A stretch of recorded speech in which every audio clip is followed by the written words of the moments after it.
Chapter 19. Professor Slocum decanted a large Scotch into a crystal tumbler and placed it between the quivering, outstretched hands of John Omally. "Monsters?" he asked. "Monster," mumbled the Irishman as he cowered before the professor's roaring log fire, a blanket about his shoulders and his bare feet in a warming bowl of rose-scented water. "Just the one." "One, I think, is surely sufficient." The elder left the decanter within John's easy reach, returned to his study desk, and reseated himself. "Might I trouble you to reiterate?" Omally huddled nearer to the flames. "I've told you all I know. It was fast, and it was—" He lifted a trouser bottom to survey a painful yellow bruised shin. "Hard, and it just went up and over us, like some great spider." "An insect, then?" "Not an insect, Professor. It was as big as a man." "A large riverbird, then? Or an animal, perhaps?" "It were close, Professor." Omally finished his Scotch. He refilled his glass. "A showman's ape?" Omally shook his head, his teeth rattling like castanets. "Not an ape." "Think carefully," said the old man. "The thing struck you. It played with you, and then it fled." "It ran across the ceiling." "Did it? You were in a state of shock when you observed this. You had received a blow to the forehead. You were confused, disoriented." "Yes, but—" "The entire event occurred within a few short seconds under conditions of next to no light. If an ape had swung across the ceiling from the light fittings, perhaps."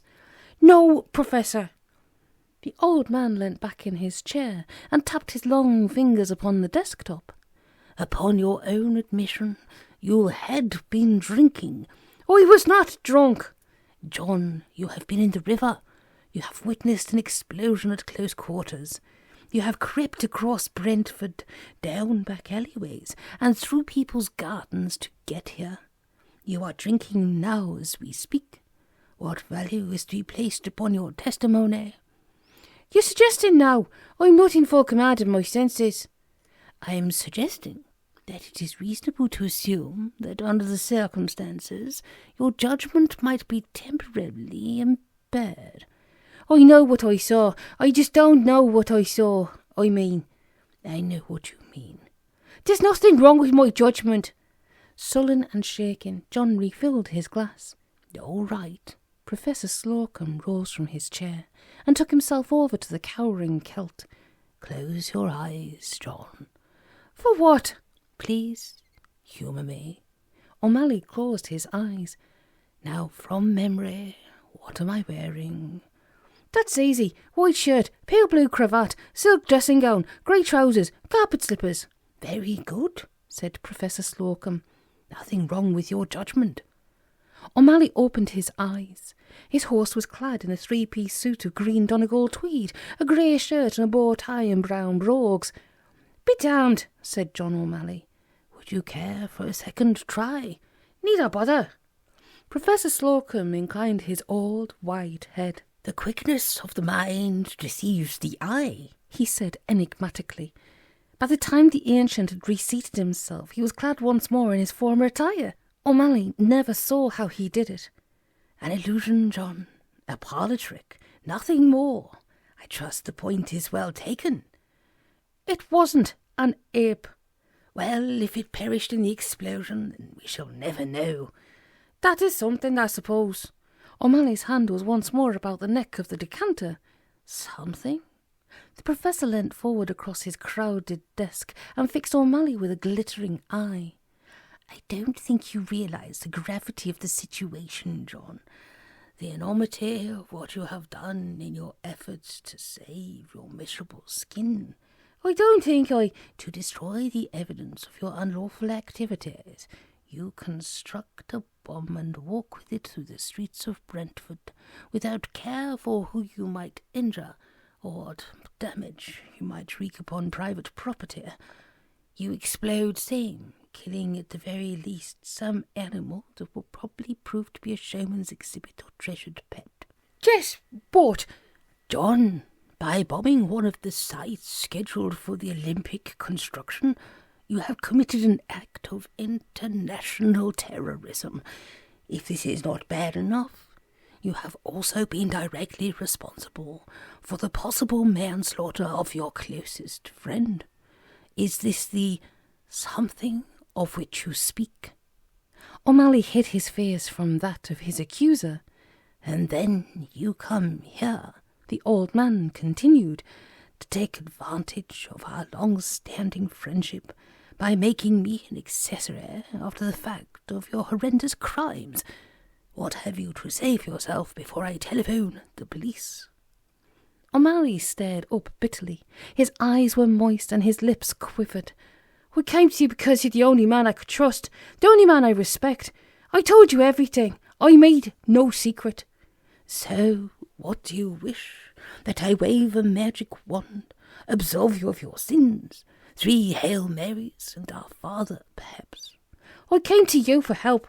Then this is my help. Go to the police. Tell them everything. Omally broke into a plaintive sobbing. He croaked. All right. You're right. You're always right. If I killed Jim, I have nothing to live for. You're right.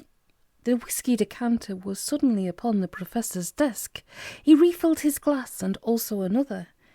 Well, the decision must be yours then. You can go to the police now and make a clean breast of it. Or perhaps you would rather wait until they drag Jim's body from the Thames. No, said Omally, rising to his feet. Anything but that. I know what I've done, and I'm damned beyond redemption. No man is beyond redemption. This one is. My life has been nothing but greed and selfishness. I see all of that now. I know what I have done. And so? I will make amends. I will do the right thing, the honest thing. Good, John, good. I shall give myself up and serve my time, said Omally, and then I will enter a monastery, forswear my former existence, forswear the pleasures of the flesh. I shall be a sinner saved. A sinner saved? The professor, who was no stranger to duplicity in any of its myriad guises, stared long and hard at the broken man standing before him. A golden aura surrounded him. Blessed be, said Professor Slocum. The phone, said John. I'll do it now. The professor's hand reached out towards the instrument. Suddenly he paused. Wait, he said, stiffening visibly. Listen. Listen. To what? The old man's eyes darted towards the French windows. Something. From without there came a slow, unearthly dragging of footsteps, a hideous squelching as of some monstrous mollusk. Oh no, said Omally. What is it? By the pricking of my thumbs. The professor reached into the desk drawer and withdrew an amulet of powerful potency. Omally shuddered in his footbath. Even sitting close to the roaring fire, he felt a graveyard chill run through his bones. The footfalls grew ever nearer, ghastly, unnatural. The professor clutched the amulet to his heart. O'Malley's eyes glazed. A cold sweat formed upon his brow. Professor? The slow footfalls crashed in his head. Closer, closer, and then it was upon them. Something dark and awesome lurched into view. An evil smell filled the air as a creature pressed forward. Thick slime hung about the discoloured visage. A dripping, claw-like hand rose. A mouth opened, and from the horrible maw a voice came. "What's your mate, John?" it said. "Jim?" gasped O'Malley in a cracked and broken voice. "Jim, is that you?" The apparition stepped into the room and nodded its weed-clung head. "Jim, you're alive!" O'Malley toppled out of his footbath and fell to his knees before him. "You're alive! Jim!" "That was a close-run race." "Then did you? Did I what?" "Did you save the betting slip?" Professor Slocum buried his face in his hands and groaned dismally.